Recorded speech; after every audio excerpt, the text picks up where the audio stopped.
welcome back to my channel. So today's haul is a true mishmash, but even though I got the fragrances from all over, I'm gonna get to it. Some are from other people, some are from shoppers, some are from CCO, Marshalls, you name it. None of them are blind buys, surprisingly, or at least even they were blind buys, I just lied. But none of them are first impressions. I've tried all of them before this video. I wanted to kind of try something new just for this haul because I ended up being in a position to be able to smell some and not others. So I'm like, I'm just gonna smell everything before this one and I will be able to actually give you guys kind of a second impressions and haul in one, which I never do because I actually love first impression hauls.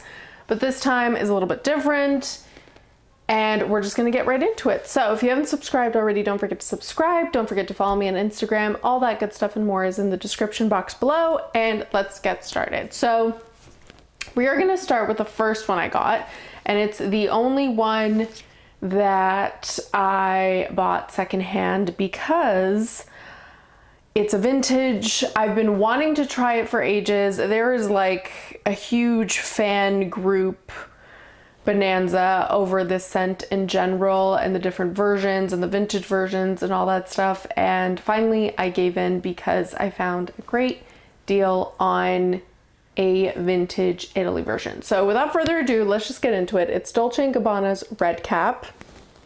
If you haven't heard about this yet, I'm sure you will soon. I won't get into the full like folklore or story about all the different versions, all the different types that have been discontinued and the reformulated, because there are plenty of videos on YouTube that go into that, and I am no expert when it comes to Red Cap.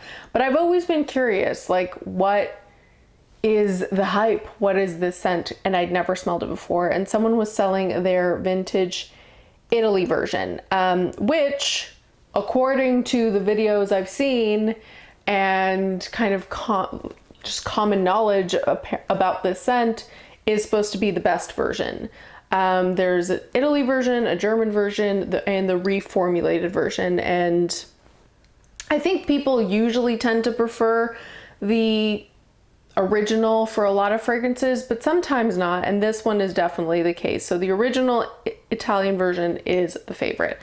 It has a lot of notes, so let's get into it really quickly. They list aldehydes, basil, citruses, ivy, mandarin, freesia, bergamot, carnation, marigold, coriander, orange blossom, lily, jasmine, Bulgarian rose, lily of the valley, sandalwood, vanilla, musk, and tonka bean.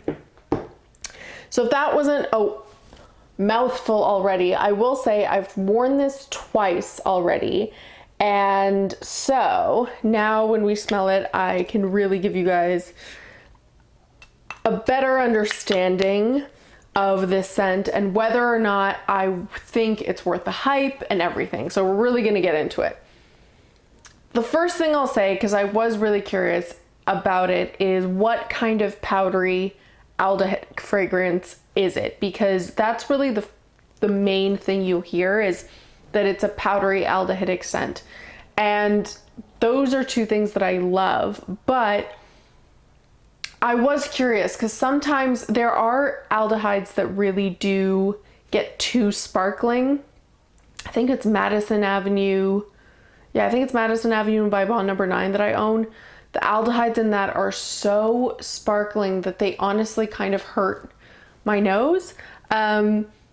And this is supposed to be, I mean, it's more vintage smelling, especially the made in Italy version, with it being vintage and everything. So I was worried about that. I will say right off the bat, I personally am confused about the hype. I don't think it's a bad fragrance, and I do like it, but the hype around this, you guys, and obviously this is just totally to taste, was beyond anything, and all the different versions. So I was expecting, I think I was just like really worried that it wouldn't match that hype, and in my opinion it didn't match the hype. That being said, the aldehydes in this are much more tolerable than Madison Avenue. I think that's what it's called by Bond Number 9. And they don't get us sparkling where it becomes bothersome to me. But it's a very aldehydic fragrance. And I feel like it's a soapy sparkling rather than kind of a powdery aldehyde. I really do see that vintage scent to it as well. It does smell like perfumes of a different time. It does smell like a very feminine floral with some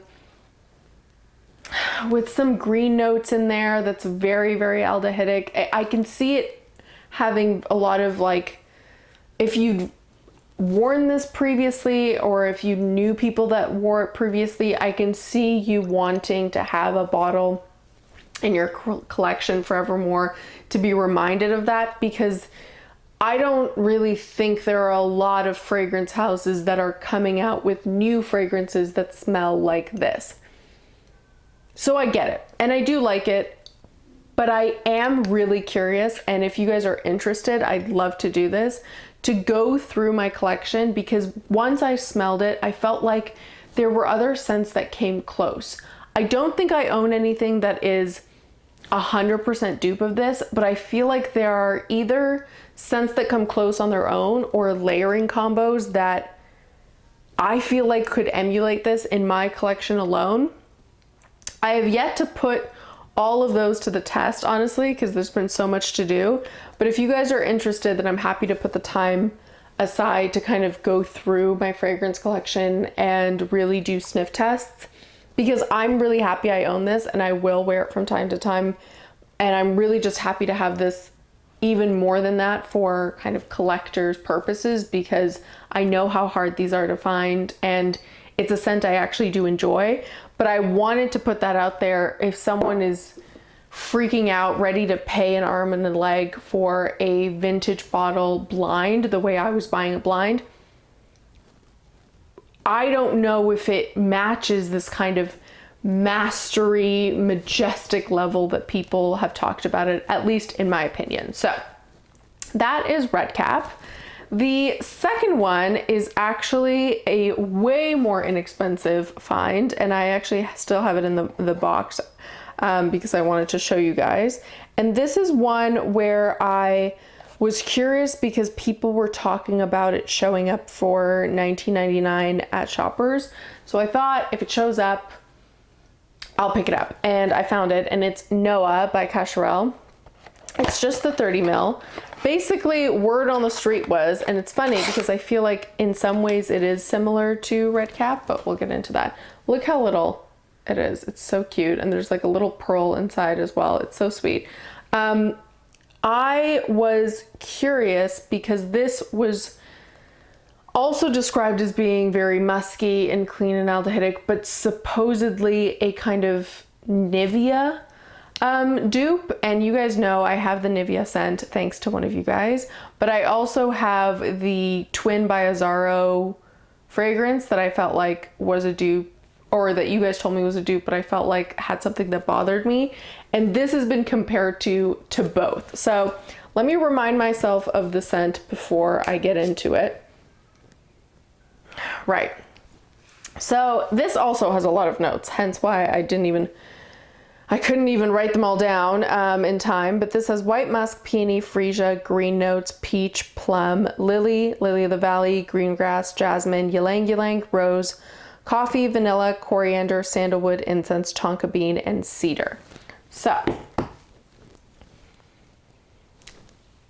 when I first smelled this, and again, I've worn this once or twice to do kind of wear tests, immediately in the opening, I was like, okay, great. This smells like Twin by Azzaro, and you guys already know I hate that one, or I don't hate it, but there's something in it that bothers me, and whatever that is in here, but to a lesser degree.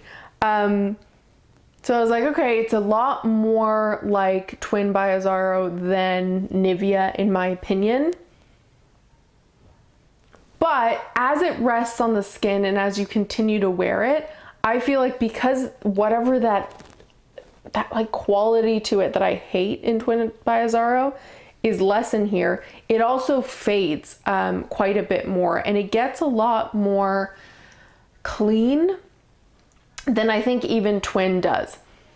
It doesn't venture all the way to what Nivea does, but I feel like if I were to put them in order, I'd say Nivea obviously smells the most like Nivea because it's made by them. Then I'd put Noah, then I'd put Twin. And so if you are looking for a dupe, because I know how hard they are to find if you aren't in Europe, then I would certainly much more recommend Noah over Twin. And I just think the bottle is so cute. Like, I'm gonna go through this so quickly. I also think this is a really nice one to spray on your pillows and stuff, and your like bed sheets before bed. I always spray perfume and on my bed sheets, my pillows and stuff. And this, I mean, it's just a clean, really clean, musky, slightly fruity scent. I get none of that grass note. I was curious about that and whether it was going to get green. I don't think it gets green at all. So that is a better dupe for, or a closer dupe for Nivea, and at pretty much the same price range as Twin by Azzaro. All right, so I actually do have 3 Jo Malones that I picked up at a CCO, so I'm gonna leave those for last and move along to the only fragrance. So this one I got from Shoppers, obviously $19.99. The only fragrance that I got from Marshalls is, it's a difficult one because I already know that I was kind of only a medium fan of this, but I'd never seen this scent at Marshalls and Winners before, and it was for so good of a deal. It was, again, only the 30 ml. There were 100 mils as well, but I don't even really love this fragrance, so I got the 30 ml because it was $30. $1 a mil, I couldn't say no, and that is Charlotte Tilbury's Scent of a Dream, the Eau de Parfum. I've tried this before in Nordstrom many times, and I think it's nice, but it does have, it's just kind of normal. It does really smell very perfumey, a little bit more dated and a little more peppery than my taste really would allow for, but it's also expensive and I would never pick it up at that price. And I'd never seen Charlotte Tilbury anything at any Marshalls or Winners around me. So I was happy to pick up a little bottle. A 30 ml is a great way to kind of have it and see if my taste has changed. I will say I have not smelled it yet. Like, that's the first time I'm opening this box, but of course it's not a blind buy because I've smelled it before. So this lists black pepper, of course, bergamot, saffron, peach, lemon, mandarin, patchouli, tuberose, violet, jasmine, incense, rose, isoe super, sorry, hedion, and woody notes. I will say, from what I can remember, it was kind of a peppery floral that was vintage smelling, and I didn't smell any violet. So I will say, good sprayer, good sprayer. Yeah, it's exactly what I remembered it to be. There is a lot of like incense, black pepper, spice in the opening that is only furthered by the bergamot. Like, it's kind of like a citrusy black pepper incense vibe to start out with, and it's very like not feminine, which usually I don't mind. I wear men's fragrances and unisex fragrances and everything, but I don't feel like, I was just not expecting this from Charlotte Tilbury's house. I expected something a little bit more feminine leaning, and this is so peppery. I am excited to have it as part of my collection because it was a really good find and I can't ever pass those up. But I just know right now I'm still feeling exactly the way I felt when I tried it in Nordstrom. And the only really good thing I can say about it is I remember it wears much better. Like, the dry down of this is so much softer. The black pepper really goes away, and I felt like I enjoyed it the more it was on my skin, because I think the opening personally is the worst part of the scent. So keep an eye out. I wanted to tell you guys it might be going around, and I do know a lot more people enjoy that scent than I do. So I wanted to let you guys know. And then we're gonna get to the 3 last ones, and those are all by Jo Malone. And I was so excited because there were some great deals on these 3 Jo Malones at my CCO, like sales on sales on sales. So they ended up all being at a fraction of the price. So the first one that we'll start with is actually one I'd never smelled before. I've smelled them all previous to filming, but it's only because they had testers in store, and I'd never smelled this one before, so I was intrigued. And this is Osmanthus Blossom. They're all clones, and this, like, eau de clones, and this one lists petitgrain, osmanthus, and cashmere wood. So I'll pull up my sleeve here, and I will say this one and another one are in these frosted bottles. I think it's like limited edition bottles. You guys can correct me because I don't keep up with the different bottles that Jo Malone has, but you guys know I love Jo Malone Zara collaboration. So I really like this. I actually really ended up liking all 3 of the Jo Malone scents I picked up, because my main issue with their line is their lasting power in comparison to their price. But for these prices, I'm willing to deal. So I really, really like this one. I feel like it has a sort of soft green vibe to it. It is a little citrusy, a little floral, but there's a really nice kind of soft green notes, vines and leafiness to it that I really like. I feel like it kind of screams spring to me, which is obviously off season right now, but this is the kind of scent where I feel like it would be beautiful at a garden party or just at the really height of spring. It's very classy. It's not sweet at all, but there is definitely a floral green vibe to it. And it's a really, really classy take on that. So yeah, that's Osmanthus Blossom by Jo Malone. All right, so then I believe, well, actually, yeah. So then I saw this one, and I actually had smelled this one before, so I was really intrigued, and that was Wild Bluebell.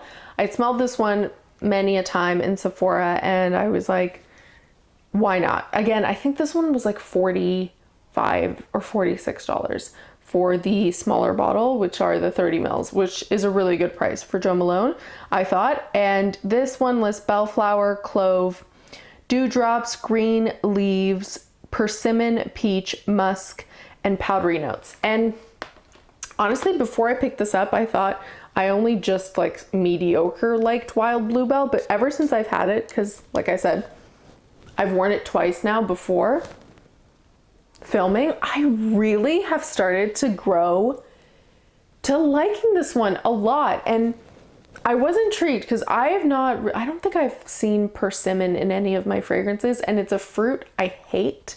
I absolutely loathe persimmon. I've tried it once and I can't stand it, but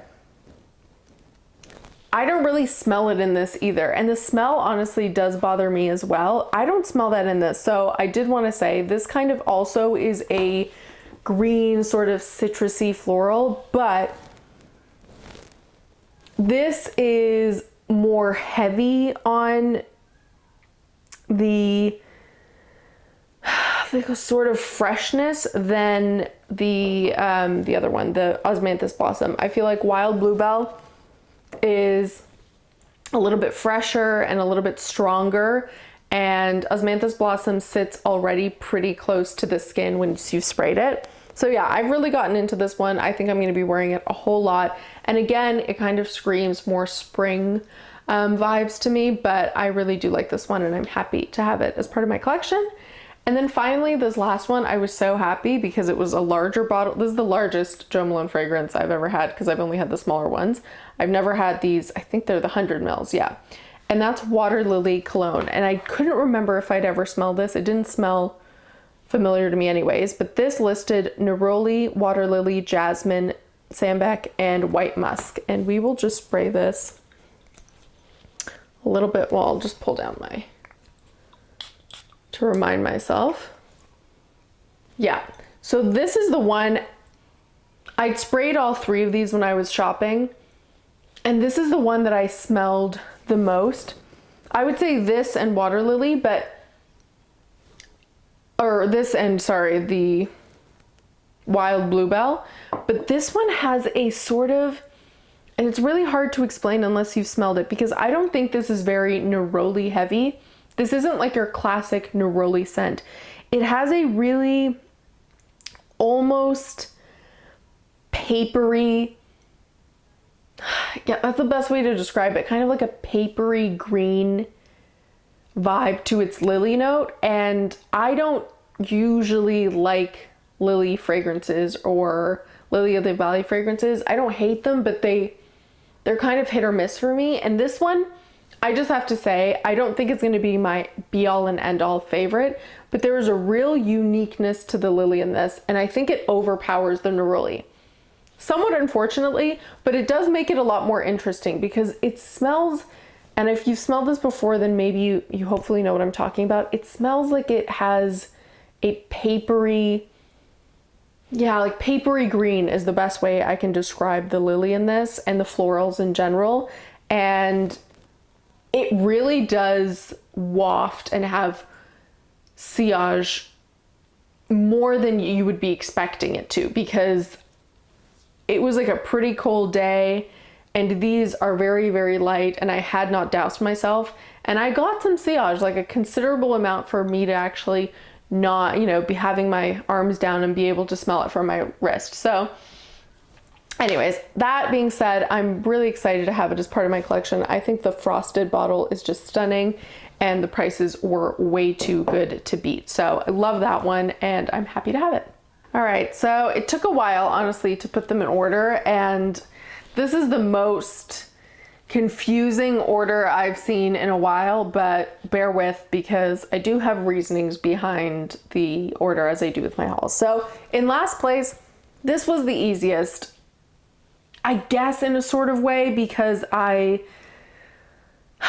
I do like it, you'll see. So in last place, and this was really a last minute decision, I actually did put Noah by Cacharel. Personally, for me, there are two other fragrances in my collection that smell like this, which is, or at least that are like along the same vein. And the only upside that this has, because this is definitely worse than the Nivea fragrance, is that it's better than Twin by Azzaro, but it's still really, really close. So I just see myself wearing this the least out of all of them because it's the only one that kind of reminds me of another fragrance I don't like. However, I do really recommend this if you do like those kinds of scents, and if you like Twin by Azzaro, I think this is a better version, 100% hands down. And if you can find it at Shoppers, why not? Because it's a great deal. Then, second last, I actually would put Charlotte Tilbury, Scent of Peace. What is it called? Scent of a Dream. The opening, I still maintain, is the worst part of the scent, but it does last a considerable amount of time. You get some good lasting power, and the heart, and especially the dry down, are actually quite nice. It's a little bit vintage smelling, and it's a little bit more mature. I would say this isn't a scent that screams youthful to me or really unique to me, but it's a nice one. If you can find it at Marshall's, why not? Then we're gonna go to the Jo Malones, actually. And in fourth place, I did put Waterlily Cologne. The thing that makes it most unique is the most interesting, which is that papery greenness, like I mentioned, but it's also the thing that makes me least likely to want to reach for it every day or as many days in a row. So I had to push it down compared to the other two. The next two, it was hard, but I gave a slight edge to one. And so in third place, I put Osmanthus Blossom. I do really like it, and actually find if you like this, you will like Wild Bluebell. I see a lot of similarities between the two. Wild Bluebell just is a little bit more fresh, and I just find myself, at least in the short time I've had it, reaching for this one just a tad more. So if they're around the same price, I don't think you absolutely need all two, or both, I would say, but yeah, Wild Bluebell has a slight edge. And you might find this surprising because of my whole spiel, but the one I'm most excited about wearing, and my favorite out of all of them, actually is Dolce Gabbana's Red Cap. I do like it. It's a scent, especially as it stays on the skin, much like the Charlotte Tilbury scent. It gets better and better the more it's on your skin and the more it warms up. It is vintage smelling, and I still think it does not match the hype, in my opinion. But in this collection, it is my favorite, and it's the one I'm most excited about. So I hope you guys enjoyed this haul. As always, don't forget to let me know in the comments below which one of these fragrances you've tried or you'd like to try. I'd love to hear from you, and I'll see you next time. Bye.